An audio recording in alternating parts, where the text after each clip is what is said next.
Hello and welcome to the Nova Moon channel. My name is Ali and today I want to share with you the Wild Woman Oracle. Absolutely gorgeous. Love this deck. Very unusual, but I thought you might find it interesting, and it's going to be one of the decks that I'll be using in readings moving forwards. So without further ado, let's have a look. So we have guidebook, cards. I mean, look at those, they'll blow you away. What does it say about the deck on the back? Okay, awaken your true, free and soulful self. The essence of the Wild Woman Oracle is feminine, dark, witchy, wise, mystical, spiritual, whimsical, authentic, educational and empowering. The essence feels like the dark feminine, which is loving and compassionate, yet honest, direct and powerful.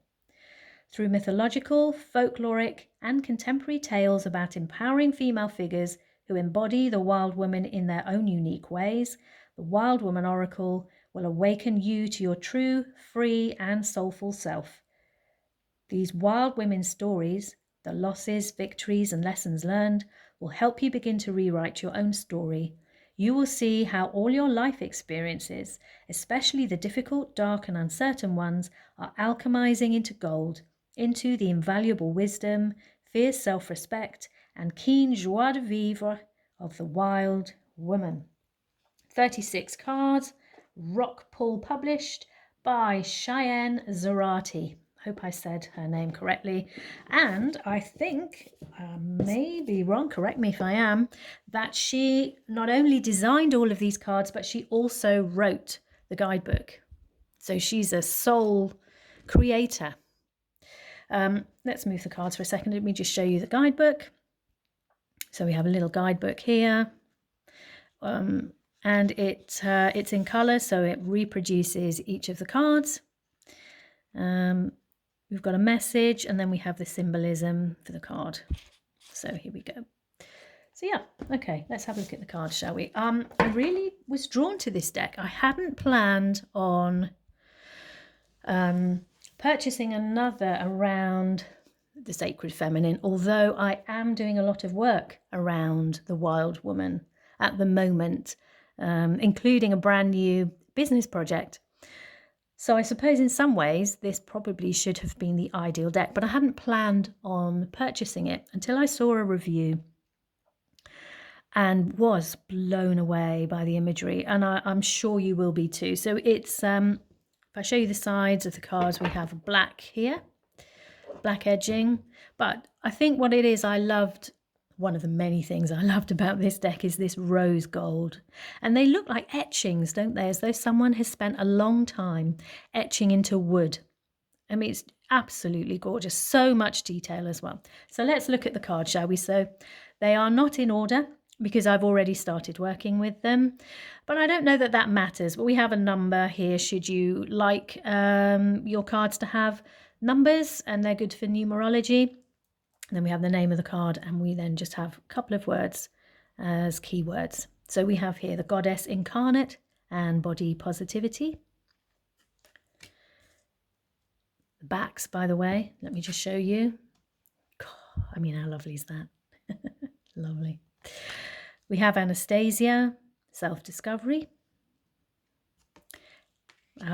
We have My Blessed Hecate, Queen of the Crossroads, the Unknown. May have contributed towards my reason to purchase this deck. A Moonlit Dance, Feminine Energy. Witching Hour Tea, Introspection.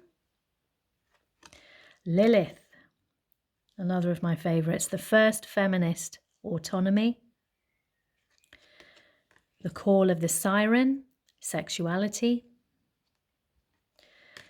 Witch of the Winter Woods, Healing. We have Skadi, Authenticity. Season of the Witch, Magic. I Am Whole, Wholeness. The Morrigan, Sovereignty. November Sanctuary, Sanctuary. Voice of the Outcasts, advocacy, weaver of the web of life, cooperation, absolutely gorgeous. Marana, goddess of death, death. January's rebirth, rebirth.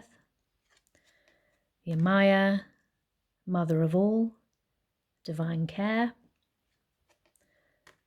Artemis, she of the wild, mercy. Bastet and Sekhmet, ferocious femininity. Time of the black jaguar, destruction.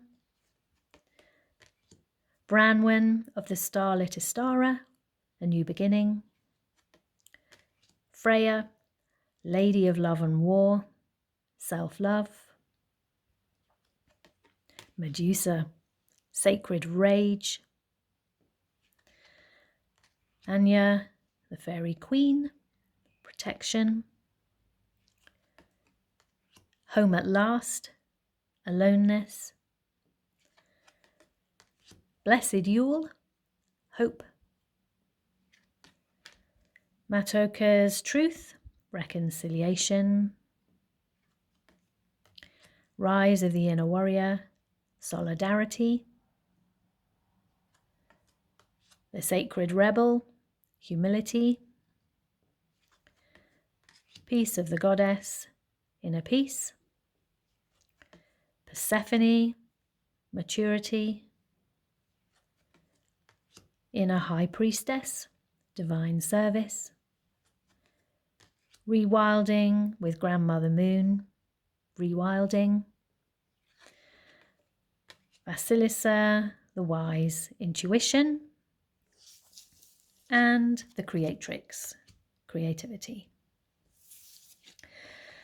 So, there's your deck, lovely people.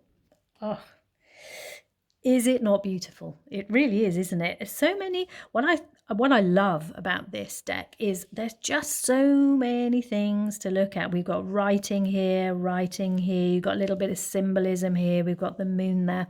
There's an awful lot. There's layers, I would say, to these cards. And so I'm really looking forward to working with them. Shall we pick a card and then read what the guidebook has to say so you can get an overview of how that works? Should we see who wants to chat to us? Let's have this one. Peace of the goddess. There we go. Inner peace. That's lovely. Okay, so we have, let me hold it a bit closer so that you can see. We have some writing. Can you see on the right hand side? And we have the triple moon. We have the tree and the moon outside. I don't know if that's supposed perhaps to be the tree of life. We also have writing on the windowsill, on a book, and on the bed. And she's writing again, although my guess is you can't read that. And I'm afraid my eyesight is not good enough. My glasses are not strong enough to be able to read what all of that says. But I'm sure there's lots of incredible messages in there. So let's have a read about Peace of the Goddess, Inner Peace from the guidebook. Okay, what is one thing I can do today that will make me feel a greater sense of inner peace and tranquility? So the message, this card is calling you to calm any anxiety you might be feeling by reconnecting with the goddess, planting our bare feet on the earth, breathing in fresh air, soaking in natural light from the sun, and submerging our bodies in water are the simplest ways to reconnect with the peace of the goddess, as the four elements, earth, air, fire, and water, are physical manifestations of her love. But if getting out into nature is just not possible, there are many other ways we can return to inner peace, such as by being present in the unconditional love of an animal or reading a book that fills our heart with joy. While feeling some anxiety on occasion is only natural, consistently high levels of anxiety and even anxiety attacks are unfortunately becoming the new norm in modern Western society. Due to living in crowded concrete jungles, information overload from social media, and long work hours, our minds are often racing, overthinking, and overanalyzing. By reconnecting with the great goddess, the divine feminine, However, we can always come back to a place of inner peace and serenity. And then symbolism. After an overwhelming day, this young witch is taking time in solitude to connect with the goddess and her own divine feminine energy within. She's chosen to do so by journaling, reading, praying, and spending quality time cuddling and playing with her little white cat while surrounded by inspirational quotes. So, how lovely is that? It's a gorgeous deck. I'm really looking forward to exploring this darker side, as it says, the darker feminine, which is the energy that I tend to work with, and seeing how well it, excuse the cat, apologies, come on over here, come on, and seeing, how it pairs, perhaps with other decks, but also just working with it on its own. And so from Bonnie the cat and me, thank you so much.